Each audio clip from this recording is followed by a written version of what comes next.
C'est un message émouvant que frère Perry vient de nous apporter de la parole de Dieu. Combien il est vrai que nous limitons Dieu et que nous fixons un temps à Dieu alors qu'il est éternel. Nous ne pouvons pas faire ça. Ce soir, donc, nous abordons quelque chose d'autre maintenant. C'est la communion. 3 ans durant, j'ai attendu de voir une église s'établir à Tucson. Mais la voici. Oui, nous sommes là. Alors nous remercions le Seigneur. Il nous a tout simplement laissé attendre jusqu'au point où nous pouvons maintenant l'apprécier.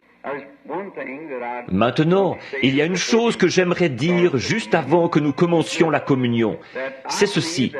Je crois que nous en avons vu assez dans notre jour où nous vivons pour que nous devions vraiment donner tout notre être à Dieu. Nous devrions vraiment servir Dieu. Je crois qu'il nous a bénis par la réponse directe à l'Écriture. Comme frère Perry l'exprimait il y a quelques instants, nous en sommes à ce temps-là. Nous ne sommes pas aveugles. Nous voyons que nous en sommes là. Nous sommes arrivés là. Et aussi, nous pouvons regarder partout et constater comment l'esprit humain est en train de quitter les gens. Alors nous ne pouvons pas rester encore longtemps. Nous serions en plein asile de fous. Le monde entier y serait. Voyez? Donc nous sommes au temps de la fin. Maintenant, comme frère Perry le disait à la fin, là, en voyant que ces choses sont vraies, de voir qu'elles sont vraies, que ce ne sont pas des mythes, ce n'est tout simplement pas quelque chose que nous imaginons. C'est quelque chose qui nous a été donné directement par la parole de Dieu et qui a été manifesté publiquement devant nous. Alors nous savons que nous en sommes là. Nous ne savons pas combien de temps encore, maintenant, parce que ce serait encore de se référer à une montre, vous voyez, à l'heure qu'il est. Mais nous savons que nous en sommes là. Nous sommes arrivés à ce temps. Si c'est selon le temps de Dieu, j'imagine que quelqu'un présentait une petite analyse à un moment donné, où il disait que si Dieu l'avait supporté s'il devait répartir le temps, 1000 ans ne sont qu'un jour. Alors, si un homme vivait jusqu'à l'âge de 70 ans, ça ne représenterait que quelques minutes selon le temps de Dieu. Voyez? Eh bien, et il disait que si c'était 40 ans, ça ne représenterait même pas à peine le temps qu'il mettrait à battre des paupières. Voyez? Voyez-vous? Vraiment, voilà combien c'est rapide, tout ça, si le temps devait être réparti. Mais pour lui, le temps n'existe pas. Alors, il est tout simplement éternel. Je crois que c'était Sarah là derrière, ou non, Joseph l'autre soir, qui me disait à moi et à frère Perry, il disait, « Papa, quand Dieu a-t-il commencé à exister? D'où est-il venu? Voyez, forcément qu'il a eu un commencement, n'est-ce pas? N'a-t-il pas dû avoir un commencement? » J'ai dit, non, tout ce qui a un commencement a une fin, mais c'est ce qui n'a pas eu de commencement qui n'a pas de fin. Mais, naturellement, pour lui qui a 10 ans, c'était vraiment une assez grosse bouchée à avaler ça. Voyez? Et comment pourrait-il recevoir ça, de savoir que quelque chose n'a jamais eu de commencement, non seulement pour lui, mais aussi pour moi? Alors, voyez-vous, c'est vraiment une dose très forte pour moi. Comment tout ça a bien pu commencer? Maintenant, nous nous apprêtons à observer quelque chose ici qui est vraiment sacré. J'ai été appelé il y a quelques jours à rencontrer des hommes très bien, des chrétiens, qui n'ont jamais pris ceci. Et il avait entendu dire que nous prenions littéralement la communion. Eux, ils prennent ce qu'ils appellent la communion spirituelle. Et bon, pour ce qui est d'une communion, là-dessus, je dirais d'accord, parce que communiquer, c'est parler à, voyez-vous? Et le frère m'a indiqué ce passage de l'Écriture. Il a dit, « Frère Branham, ne pensez-vous pas là ?» Maintenant, la raison pour laquelle je dis ceci, c'est en ordre, frère Perry? Voyez-vous, la raison pour laquelle je dis ceci, c'est pour que vous compreniez ce que vous faites. Si vous entrez aveuglément dans quelque chose, vous ne savez pas ce que vous faites. Vous ne pouvez même pas avoir confiance si vous ne savez pas ce que vous faites. Mais vous devez comprendre ce que vous faites et pourquoi vous le faites. Il disait, maintenant si nous prenons la parole de Dieu, n'est-ce pas Dieu que nous prenons? J'ai dit, tout à fait exact, monsieur, c'est vrai. Mais nous lisons ici qu'ils ont réellement. Paul a enseigné de prendre le souper du Seigneur littéralement. Faites ceci en mémoire de moi, a dit Jésus. Toutes les fois que vous le prenez en mémoire de moi, vous annoncez la mort du Seigneur jusqu'à ce qu'il vienne. Voyez, donc nous devons le prendre. Nous comprenons que c'est Saint Paul qui a établi cela dans l'Église, puisqu'il était le prophète du Nouveau Testament. Pierre, Jacques, Jean, eux tous, ils ont écrit, Matthieu, Marc, Luc, comme des scribes, ce que Jésus avait fait. Mais Paul a mis la chose en ordre. Il était le prophète du Nouveau Testament. Tout comme Moïse était allé au désert recevoir l'inspiration pour écrire les 5 livres les 5 premiers livres de la Bible, Paul aussi est allé au désert et a reçu de Dieu l'inspiration pour mettre l'Église du Nouveau Testament en ordre et en montrer le type avec l'Ancien. Alors que là, ce qu'ils avaient, c'était l'agneau du sacrifice. C'est ce qu'Israël observait à titre commémoratif. En fait, il n'avait été utilisé qu'une fois à leur sortie de l'Égypte. Mais ensuite, ils ont observé ça à titre commémoratif, tout au long de l'âge. Si la loi, qui est une ombre des choses à venir, vous voyez? Or, ce que je crois, c'est que la communion, ce que nous appelons la communion, là, c'est le souper du Seigneur. Maintenant, nous avons seulement 3 ordonnances naturelles divines qui nous ont été laissées. L'une d'elles, c'est la communion, le lavement des pieds, le baptême d'eau. Ce sont les seules 3 choses. C'est la perfection dans ces 3-là, voyez-vous? Ce sont les seules 3 ordonnances que nous avons. Nous comprenons bien que c'est ce qui a été institué par Saint Paul dans le Nouveau Testament. Maintenant, si nous disions que la communion devrait consister seulement à recevoir la parole, je ne crois pas que qui que ce soit ait le droit de prendre le souper du Seigneur avant d'avoir reçu la parole du Seigneur dans son cœur. Voyez? En effet, je vais vous lire quelque chose dans quelques instants et vous verrez. Maintenant, remarquez. Alors, dans ce cas, pourquoi est-ce que nous serions, dans ces conditions-là, nous pourrions absolument justifier l'armée du salut? Ils ne croient en aucune forme de baptême d'eau. Ils disent, nous n'en avons pas besoin. Maintenant, si nous n'avons pas besoin du baptême d'eau, pourquoi sommes-nous baptisés? Ils disent, l'eau ne peut pas vous sauver, c'est le sang qui vous sauve. Je suis d'accord là-dessus, c'est exact, c'est le sang qui vous sauve, et non pas l'eau. Mais nous devons prendre l'eau. C'est une manifestation extérieure pour exprimer qu'une œuvre de la grâce a été accomplie à l'intérieur. Voyez? Et c'est aussi ce que nous devons faire quant à la communion. Une fois que nous avons reçu en nous le Seigneur, notre sacrifice, en nous, par une naissance spirituelle, et son corps, que nous vivons par lui, par la parole, nous devrions aussi le symboliser, parce que c'est un commandement. Repentez-vous, chacun de vous, et soyez baptisés au nom de Jésus-Christ pour la rémission de vos péchés. Paul a dit, j'ai reçu du Seigneur ce que je vous ai enseigné. C'est que le Seigneur Jésus, dans la nuit où il fut livré, prit du pain, le rompit et le donna aux disciples. Et il dit, prenez et mangez. Faites ceci en mémoire de moi. Car toutes les fois que vous mangez ce pain, vous annoncez sa mort jusqu'à ce qu'il vienne.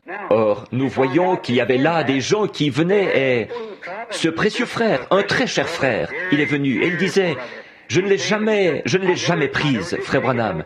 Je ne comprends pas ce que c'est. Il disait, on m'a enseigné l'autre point de vue. J'ai dit, mais souvenez-vous, nous sommes prêts à accepter que Saint Paul a mis cela en ordre dans l'Église chrétienne primitive. Ils allaient d'église, de maison en maison, ils rompaient le pain avec simplicité de cœur et ainsi de suite. Or, j'ai dit, il a effectivement établi cela dans l'Église. Dans Galates 1:8, il a dit, si un ange du ciel venait et qu'il dise quoi que ce soit d'autre, qu'il soit anathème. Vous voyez-vous, celui-là même qui les a fait être rebaptisés à nouveau après le baptême de Jean, être baptisés au nom de Jésus-Christ. Vous voyez, il y a 3 choses que nous devons accomplir comme symbole.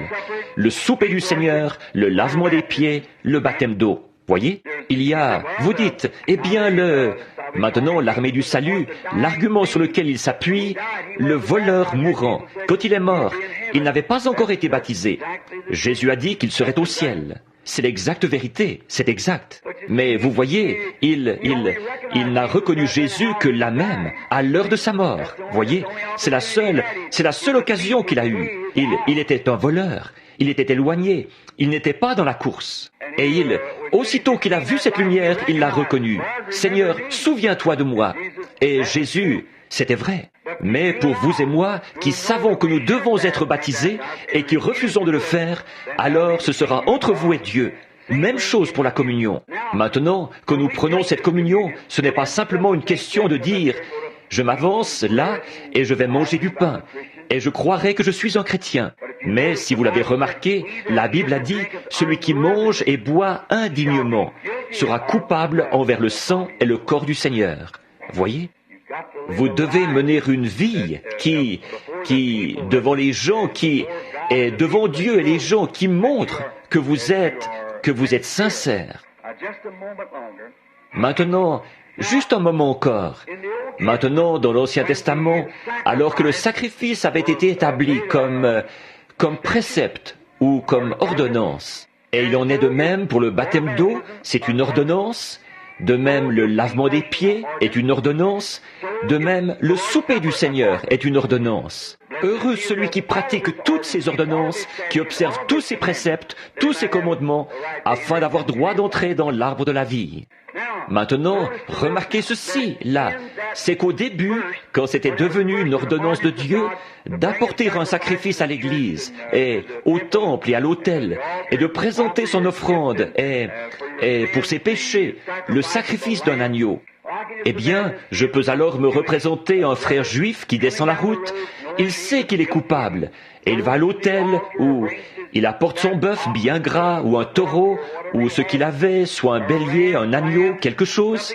Il l'avait amené avec lui sur la route, il était venu aussi sincèrement que possible. Il s'avançait là, en observant l'ordonnance de Dieu, aussi sincèrement que possible. Ensuite, il posait ses mains dessus, en confessant ses péchés. Et le sacrificateur plaçait ses péchés sur l'agneau, et l'agneau était égorgé. Et alors, il mourait à sa place. Pendant qu'il était là, que le petit agneau s'agitait et saignait, ses mains étaient couvertes de sang, et ça giclait partout sur lui, alors que le petit agneau bêlait, agonisant. Il se rendait alors compte qu'il avait péché, et que quelque chose devait mourir à sa place. Par conséquent, il offrait la mort de cet agneau à la place de sa propre mort. Voyez-vous, l'agneau mourait à sa place. Cet homme le faisait alors avec sincérité, du fond de son cœur. Finalement, ça s'est répété maintes et maintes fois. Ça a continué comme ça, jusqu'à ce que finalement ça devienne une tradition.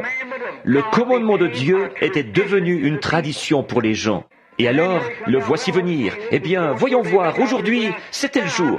Peut-être que je ferais mieux d'y aller. Oui, je ferais mieux d'offrir un taureau. Il y allait. Eh bien, Seigneur, voici mon taureau. Voyez-vous, il n'y a pas de sincérité là-dedans. C'est fait sans comprendre. Or, nous ne voulons pas prendre la communion de cette façon-là. C'est la même chose que nous venons à la table du Seigneur. Ésaïe 35. Non, excusez-moi, Ésaïe 60. Laissez-moi reprendre ça. Je crois que c'est Ésaïe 28. C'est là que nous trouvons ceci. Je suis assez sûr que c'est bien ce chapitre-là. Il a dit, c'est précepte sur précepte, et règle sur règle, un peu ici, un peu là. Retenez ce qui est bon, car par des lèvres bégayantes et par des langues étrangères, je parlerai à ce peuple. Et c'est ici le repos. Il a dit, toutes les tables du Seigneur se sont remplies de vomissements. À qui puis-je enseigner la doctrine? À qui pourrais-je faire comprendre? Voyez, je pense que c'était le bon passage de l'Écriture. Ésaïe 28. À qui pourrais-je faire comprendre la doctrine? Voyez-vous, les tables. Maintenant, nous voyons aujourd'hui que cette grande chose que nous sommes sur le point d'accomplir ce soir, en commémoration de sa mort et de son corps que nous croyons que nous mangeons tous les jours, ou que nous venons de manger pendant que notre frère nous prêchait. En recevant la parole de Dieu, nous la croyons de tout notre cœur. Nous la voyons manifester, nous la voyons nous être donnée, nous la voyons confirmée, nous la sentons dans nos vies. Et nous devons nous approcher de ceci en étant profondément conscients de ce que nous faisons. Pas seulement parce que c'est un ordre. Vous entrez dans une église et souvent on y distribue un genre de biscuit salé ou une espèce de quelque chose qu'on met en morceaux et du pain léger ou quelque chose comme ça. Et on met ça en morceaux. Et des gens qui fument, qui boivent et tout le reste, comme ils sont membres de l'église, ils viennent prendre le souper du Seigneur. Eh bien ça, c'est de la souillure devant Dieu. Même le sacrifice, il a dit, vos jours sacrés et votre sacrifice sont devenus une puanteur à mon nez. Et pourtant, il leur avait prescrit d'offrir ce sacrifice. mais à cause de la manière dont il l'abordait, c'était devenu une puanteur. Ça lui puait au nez, aux narines, le sacrifice même qu'il avait prescrit. C'est de cette manière-là qu'on prend la parole de Dieu. Trop de chrétiens aujourd'hui, des soi-disant, c'est ce qu'ils font. On se tient ici et on enseigne cette parole et on dit que Jésus-Christ n'est pas le même hier, aujourd'hui, éternellement. Et on enseigne les choses qu'il nous a promis d'honorer. Et on dit, oh, eh bien ça s'appliquait à autre chose. Nos adorations solennelles sont tout simplement devenues une puanteur à son nez. Il ne recevra pas cela, absolument pas. En voilà la raison, à cause de nos habitudes traditionnelles. Vous ne prenez pas le souper du Seigneur par tradition. Vous le prenez à cause de l'amour de Dieu qu'il y a dans votre cœur, en observant les commandements de Dieu. Voyez-vous, c'est pour ça que vous le prenez. Alors, si vous ne le prenez pas avec sincérité, que ce n'est qu'une tradition, eh bien, notre Église prend la communion une fois chaque dimanche, ou une fois chaque mois, ou 2 fois par an, et que vous vous avancez là en disant, bon, c'est mon tour, et puis vous prenez la communion. Eh bien, pour Dieu, c'est une puanteur. Voyez-vous, ça, ce n'est qu'une tradition. Et c'est pareil, même pour toute autre chose. Vous devez être sincère. Dieu veut les profondeurs de votre cœur. Rappelez-vous, le Dieu même qui vous a amené ici sur terre, c'est lui que vous servez. Voyez? Vous faites ceci parce qu'il l'a dit, parce que c'est son ordre. Alors, nous voulons nous approcher avec la plus profonde sincérité, en sachant que, par la grâce de Dieu, nous avons été sauvés. Et nous l'aimons, et nous avons senti sa présence, et nous la voyons changer nos vies. Notre être entier est changé. Nous sommes des gens différents. Nous ne vivons plus comme nous vivions. Nous ne pensons plus comme nous pensions. C'est comme dans le livre, ici, la partie spécifique dont nous parlions, là, les 2 livres qui sont un, le livre de vie. Le premier livre de vie est apparu quand vous êtes né. C'était votre naissance naturelle, voyez? Mais alors, à un moment donné, tout au fond, là où il y avait un petit grain de vie, comme je l'expliquais à quelques-unes des jeunes sœurs à la maison cet après-midi. Voyez-vous, il y a un petit grain de vie qui se trouve là. Alors, vous vous posez des questions. D'où est-ce venu? Que sont ces choses étranges? C'est ce que je disais en citant mon exemple, comme si on disait... William Branham, eh bien, il y a 40 ans, ce William Branham-là n'est pas le même que celui de ce soir. Si quelqu'un de cette époque-là disait « William Branham, c'était un vrai coquin », voyez-vous, parce que j'étais né de Charles et Ella Branham. De par leur nature, j'étais un pécheur. Je suis venu au monde un menteur. Et toutes les habitudes du monde étaient déjà en moi. Mais tout au fond, il y avait aussi une autre nature qui était présente. Voyez-vous, prédestinée, placée là par Dieu. Dans ce même corps, voyez-vous, 2 natures à l'intérieur. Eh bien, je ne m'abandonnais qu'à une seule. Au fur et à mesure qu'elle grandissait, je gazouillais comme un bébé. Da. Tout à coup, je suis devenu menteur. Je suis devenu tout ce qu'un pécheur peut être. Parce que j'ai grandi comme ça. Mais tout au fond, pendant tout ce temps, il y avait une petite parcelle de vie. Je me remémorais à l'époque, quand j'étais un petit garçon. J'espère que je ne vous retiens pas trop longtemps. Mais sachant, assis là au bord du ruisseau, je m'asseyais là et je regardais tout autour pendant la nuit. Papa et maman, ils sont maintenant partis, ils reposent. Et à l'époque, ils étaient pécheurs. Il n'y avait pas du tout de christianisme dans notre maison. Et, oh là là, la boisson, les fêtes, les mauvais comportements, ça me rendait malade. Je prenais ma lanterne et mon chien et je partais dans les bois pour y passer la nuit. Pendant l'hiver, je chassais jusqu'à ce que la fête soit finie, peut-être jusqu'au matin, à l'aube. Si je rentrais à la maison, que ce n'était pas fini, il m'est arrivé de me coucher sur le toit d'une remise et d'y dormir, en attendant le lever du jour. Puis, je pensais comment, des fois, me trouvant là, dehors, en été, je ramassais mes morceaux de bois et je les enfonçais pour faire un petit abri, pour le cas où il pleuvrait. Je me couchais là et je laissais mes cannes à l'eau, je pêchais. Mon vieux chien, chasseur de ratons laveurs, était couché là. Je me disais, dis donc, tu sais, l'hiver passé, j'ai campé juste ici un soir. J'avais allumé un feu à cet endroit pendant que j'attendais que mon vieux chien force une bête à se réfugier dans un arbre. J'avais fait un feu ici. Le sol était gelé jusqu'à une profondeur de 5 pouces. Mais toi, petite fleur, d'où es-tu venue? Voyez? Eh bien, d'où es-tu venue? Qui est venu ici et t'a planté? Et dans quelle serre chaude t'a-t-on fait épanouir? Ou, qu'en est-il? D'où es-tu venu? Voyez? À cette petite fleur, je disais, eh bien, le sol était gelé et tout, et j'avais allumé un feu dessus ici. En plus de cet élément, du gel, il y a eu un autre élément, la chaleur, sur une espèce de grosse bûche, là, où je t'ai brûlé. Et pourtant te voilà, tu es vivante. D'où es-tu venue? Qu'est-ce que c'était? Il y avait un autre William Branham, voyez? Une parcelle de vie éternelle, là, au fond, provenant des gènes de Dieu, la parole de Dieu qui avait été placée là. Chacun de vous peut se rappeler des choses semblables. Voyez-vous, elle était à l'œuvre. Ensuite, je levai les yeux vers les arbres et je pensais, toi, feuille, je t'ai vu tomber l'année passée, et comment se fait-il que tu sois revenu là? D'où es-tu venu? Qu'est-ce qui t'a amené ici? Voyez-vous, c'était cette vie éternelle qui était à l'œuvre dans le corps. Alors, un jour, là, comme je continuais ma marche, cette voix a parlé. Ne fume jamais, ne bois jamais, et ainsi de suite. Et les jeunes gens et tout grandissaient. Voyez-vous, il y avait quelque chose qui agissait. Cependant, tout d'un coup, j'ai levé les yeux et j'ai dit, « Je ne suis pas le fils de Charles et Ella Branham. Il y a quelque chose qui appelle. C'est comme mon petit aigle. Je ne suis pas un poulet. Il y a quelque chose là-haut, quelque part. Ô grand Jéhovah, qui que tu sois, ouvre. Je veux revenir à la maison. Il y a quelque chose en moi qui appelle. » Alors, je suis né de nouveau. Cette petite vie qui se trouvait là, la vie de l'eau a été déversée sur elle. Et alors, elle s'est mise à croître. Maintenant, cette ancienne vie a été pardonnée, jetée dans la mer de l'oubli de Dieu, pour ne plus jamais être rappelée à ma charge. Voyez, maintenant, nous nous tenons justifiés, comme si nous n'avions jamais péché, dans la présence de Dieu. Alors, quand nous venons à la table du Seigneur, nous devons venir avec révérence, amour et respect.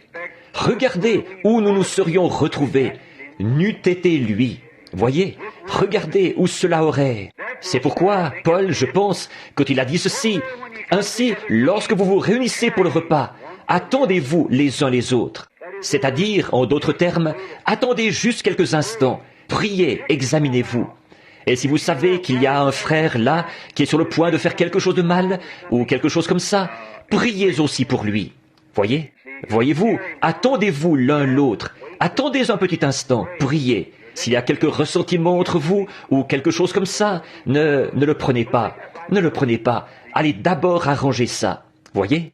Allez d'abord mettre cela en ordre. Parce qu'on veut venir ici avec des pensées aussi pures que possible, les uns envers les autres, et envers Dieu, et l'un envers l'autre. Et alors nous y venons en communion autour de la table du Seigneur. Voyez? Et nous faisons ceci parce que nous lui rendons des actions de grâce, et les uns avec les autres. Nous partageons le pain entre nous, nous partageons le vin entre nous, lesquels représentent son sang et sa chair. Si vous ne mangez la chair du Fils de l'homme, et si vous ne buvez son sang, vous n'avez point la vie en vous-même. Voyez? Vous voyez, c'est ce que la Bible dit. Si vous ne le faites pas, il n'y a point de vie. Vous voyez, vous êtes alors en fait en train de montrer que vous avez honte de vous identifier en tant que chrétien, à cause de la vie que vous menez. Donc ceci, c'est vraiment le moment de la confrontation. Alors, si vous ne le faites pas, vous n'avez point la vie. Si vous le faites indignement, vous êtes coupable envers le corps du Seigneur. Il en est de même du baptême d'eau. Si nous disons, nous croyons en Jésus-Christ, il nous a sauvés du péché, et nous sommes baptisés au nom de Jésus-Christ, eh bien, nous jetons l'opprobre sur lui, si nous faisons ce qui est mal, et nous devrons payer pour ça. Et autre chose, quand nous faisons ça, nous essayons de professer une chose tout en faisant autre chose. C'est ça le problème chez nous, aujourd'hui. Ce que je pense, je dis nous, moi et l'Église à laquelle le Seigneur Dieu m'a permis de m'adresser en ces dernières heures, car nous croyons que nous sommes au temps de la fin. Nous croyons que Dieu nous a donné un message. Il a été ordonné de Dieu. Il a été prouvé qu'il est de Dieu. Il a été démontré qu'il est de Dieu. Maintenant, nous devons nous approcher de lui avec révérence et avec amour et avec pureté de cœur, d'esprit et d'âme. Vous savez, l'heure va bientôt arriver où ici au milieu de nous il y aura, le Saint-Esprit va parler, comme il l'avait fait dans le cas d'Ananias et Saphira. Souvenez-vous, voyez-vous, cette heure arrive. Voyez, et nous sommes... Maintenant, souvenez-vous bien de ça, voyez-vous, que Dieu va demeurer au milieu de son peuple. C'est ce qu'il veut faire maintenant. Nous pouvons recevoir le message, comme, disons, si j'étais un jeune homme et que je cherchais une épouse, je pourrais trouver une épouse, je dirais, elle est vraiment parfaite, elle est une chrétienne, c'est une dame, elle est tout ça, j'ai confiance. Peu importe le degré de confiance, peu importe combien je la trouve gentille, je dois l'accepter. Elle doit m'accepter, voyez-vous, sur la base de ses vœux. Eh bien, nous constatons que c'est la même chose avec le message. Nous voyons qu'il est vrai. Nous voyons Dieu confirmer qu'il est vrai. Il est parfaitement vrai.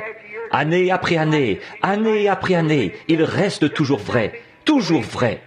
Tout ce qu'il dit arrive exactement tel qu'il l'a dit. Alors, nous savons qu'il est vrai. Mais voyez-vous, n'y allez pas du point de vue intellectuel. Si vous le faites, vous aurez une religion de seconde main. Voyez, nous ne voulons pas une religion de seconde main. Quelque chose que quelqu'un d'autre a expérimenté.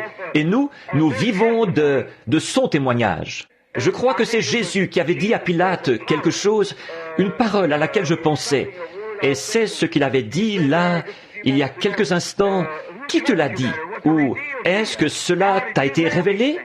Comment as-tu su ces choses? Autrement dit, je ne me souviens plus exactement comment c'est dit en ce moment. Ça fait longtemps que je l'ai lu, mais comment as-tu su ça? Comment? Qui t'a révélé ça? C'était au sujet de sa qualité de fils de Dieu. Qui te l'a révélé? Est-ce un homme qui te l'a dit? Ou, comme Jésus l'a dit, est-ce mon Père qui est dans le ciel qui te l'a révélé? Voyez, comment l'as-tu appris? De seconde main? Ou bien est-ce une révélation parfaite venue de Dieu? La communion, là, est-ce seulement quelque chose que je viens prendre pour exécuter un ordre en disant, eh bien, les autres la prennent, je vais la prendre aussi? C'est une révélation, que je suis une partie de lui, et je suis une partie de vous. Et je vous aime, et je l'aime. Et ensemble, nous prenons ceci comme un symbole de notre amour envers Dieu, et de notre amour et de notre communion fraternelle les uns avec les autres. Maintenant, je voudrais lire dans l'Écriture, et puis je pense, où est-ce que, comme frère Perry voudra procéder aujourd'hui? J'aimerais que vous lisiez avec moi, si vous avez votre Bible, 1 Corinthiens au chapitre 11, et à partir du verset 23. Et puis aussi, dans notre tabernacle, nous avons toujours observé ceci et le lavement des pieds. Toujours. Parce qu'ils vont de pair. Je pense que le frère a annoncé ça pour mercredi soir. À cause du grand nombre des gens et de ce qu'il n'y a pas assez la place où mettre les gens pour le lavement des pieds. Ils vont observer ça mercredi soir. Maintenant, le verset 23 du chapitre 11 de 1 Corinthiens. Écoutez maintenant Paul. Maintenant, souvenez-vous, et gardez ça à l'esprit. Galates 1:8. Si nous-mêmes ou un ange du ciel vous prêche un autre évangile, que cet évangile qu'il avait prêché, qu'il soit anathème. Voyez? Car j'ai reçu du Seigneur ce que je vous ai enseigné. C'est que le Seigneur Jésus, dans la nuit où il fut livré, prit du pain. Et, après avoir rendu grâce, le rompit. Dit, prenez et mangez. Ceci est mon corps qui est rompu pour vous. Faites ceci en mémoire de moi. Maintenant, je vais m'arrêter juste ici pour dire ceci. Cependant, de prendre le corps du Seigneur Jésus-Christ dans cette communion ne signifie pas que cette communion est le corps littéral de Christ. Ça, c'est catholique. Je ne crois pas que cela soit vrai. Je crois que c'est uniquement une ordonnance que Dieu nous a prescrite. Voyez-vous, ce n'est pas le véritable corps. En réalité, là, c'est un petit morceau de pain cachère. C'est tout simplement une ordonnance. Je ne crois pas non plus que le baptême de Jésus-Christ, au nom de Jésus-Christ, dans l'eau, pardonne vos péchés. Je ne crois pas que je crois que vous pourriez être baptisés tout au long du jour. Or, je sais qu'il y a peut-être des gens assis ici qui viennent de l'Église apostolique, ou, je veux dire, de l'Église pentecôtiste unie, et eux, c'est ce qu'ils enseignent. Mais vous voyez, je ne crois pas que l'eau pardonne les péchés. Sinon, si c'était le cas, alors Jésus serait mort en vain. Voyez, je crois que c'est uniquement une ordonnance de Dieu, voyez-vous, pour montrer que vous avez été pardonnés. Mais pour ce qui est d'être baptisé pour la régénération, non, je ne crois pas ça. Je ne crois pas que l'eau pardonne les péchés. Je ne crois pas non plus que ce pain et ce vin aient quelque chose à faire avec vous, si ce n'est d'observer une ordonnance que Dieu nous a prescrit d'exécuter. Voyez, c'est exact. Je crois que c'est la même chose pour le baptême d'eau. Je crois que nous sommes obligés de faire cela, qu'il a fait toutes ces choses pour nous donner un exemple. Et ceci, il l'a fait pour nous donner un exemple. Et il a lavé les pieds pour nous donner un exemple. Maintenant, de même, verset 25, de même, après avoir soupé, il prit la coupe et dit, « Cette coupe est la nouvelle alliance en mon sang. Faites ceci en mémoire de moi toutes les fois que vous en boirez. » Car toutes les fois, souvenez-vous maintenant, car toutes les fois que vous mangez ce pain et que vous buvez cette coupe, vous annoncez la mort du Seigneur jusqu'à ce qu'il vienne. Jusqu'à quand? Jusqu'à ce qu'il vienne. Voyez? C'est pourquoi celui qui mangera le pain ou boira la coupe du Seigneur indignement sera coupable envers le corps et le sang du Seigneur. Je vais m'arrêter un petit instant. La raison pour laquelle il a dit ça, vous avez remarqué dans un autre verset ici, un autre chapitre qu'il a dit. J'ai appris que lorsque vous vous réunissez, vous mangez, vous vous enivrez même à la table du Seigneur. Ils avaient mal compris, vous voyez, ils s'empiffraient tout simplement, voyez-vous. C'est tout comme ce que les gens font aujourd'hui. Ils mènent tout simplement n'importe quel genre de vie et ils prennent cela, voyez. Il a dit, vous avez des maisons pour y manger, voyez-vous. Mais ceci, c'est une ordonnance que nous devrions observer, voyez-vous. Maintenant, que chacun donc s'examine soi-même, et qu'ainsi il mange du pain et boive de la coupe. Car celui qui mange et boit sans discerner le corps du Seigneur, mange et boit un jugement contre lui-même. Voyez, qu'est-ce que vous êtes? Vous êtes un chrétien. Vous vivez devant tout le monde comme un chrétien. Et si vous prenez cela et que vous ne vivez pas comme un chrétien, vous ne discernez pas le corps du Seigneur. Vous placez une pierre d'achoppement sur le chemin de quelqu'un d'autre, voyez-vous. Quand on vous voit, essayez de faire ça, alors que vous ne menez pas la vie que vous devriez mener. Voyez-vous, vous ne discernez pas le corps du Seigneur. Maintenant, regardez bien la malédiction qui est rattachée à ça. C'est pour cela qu'il y a parmi vous beaucoup d'infirmes et de malades, et qu'un grand nombre sont endormis. La traduction correcte de ce mot, frère Perry, c'est mort. Voyez-vous, un grand nombre sont morts. Si nous nous jugions nous-mêmes, nous ne serions pas jugés. Voyez-vous, si nous nous jugeons nous-mêmes, nous ne serons pas jugés. Voyez? Mais quand nous sommes jugés, nous sommes châtiés par le Seigneur, afin que nous ne soyons pas condamnés avec le monde. Voyez-vous, pas de liens avec le monde. Ainsi, mes frères, lorsque vous vous réunissez pour le repas, attendez-vous les uns les autres. Voyez? Si quelqu'un a faim, qu'il mange chez lui, afin que vous ne vous réunissiez pas pour attirer un jugement sur vous. Je réglerai les autres choses quand je serai arrivé. Voyez? Maintenant, autrement dit, ne venez pas tout simplement pour prendre ça comme je le disais tout à l'heure au sujet de ce que les Juifs, leur sacrifice, c'était merveilleux, c'était ce que Dieu leur avait donné. Mais c'en était arrivé au point où ils ne le faisaient plus avec sincérité, et avec révérence, et avec ordre. Et finalement, c'était devenu tout simplement, une puanteur à son nez. Maintenant, c'est la même chose quand nous venons prendre le souper du Seigneur. Là, nous devons y venir en sachant ce que nous faisons. Tout comme quand vous entrez dans l'eau pour être baptisé au nom de Jésus-Christ. Vous savez ce que vous faites. Vous vous identifiez à l'Église par ce que Dieu a placé en vous, Christ. Lorsque nous prenons ceci, cela montre à l'Église que je crois à chaque parole de Dieu. Je crois qu'il est le pain de vie qui est descendu du ciel d'auprès de Dieu. Je crois que chaque parole qu'il dit est la vérité. Et je vis de cela, pour autant que je sache, et Dieu est mon juge. Par conséquent, devant mes frères, devant mes sœurs, je ne jure pas, je ne blasphème pas, je ne fais pas ces choses, parce que j'aime le Seigneur, et le Seigneur le sait, et il m'en est témoin. Par conséquent, devant vous, je prends ce morceau de son corps, avec la connaissance que je ne suis pas condamné avec le monde. Voyez-vous? Voilà. Alors, c'est une bénédiction. Et souvenez-vous, je pourrais donner beaucoup de témoignages là-dessus, sur les occasions où j'ai pris cela, et je l'ai expliqué dans une chambre de malade, et je les ai vus être guéris. Souvenez-vous, après qu'Israël a eu pris ceci sous forme de type, ils ont voyagé pendant 40 ans dans le désert, et leurs vêtements ne s'étaient même pas usés, et ils en sont sortis sans une seule personne faible parmi eux. Sur 2 millions de gens, c'était un type de ceci. Eh bien, que fera l'antitype?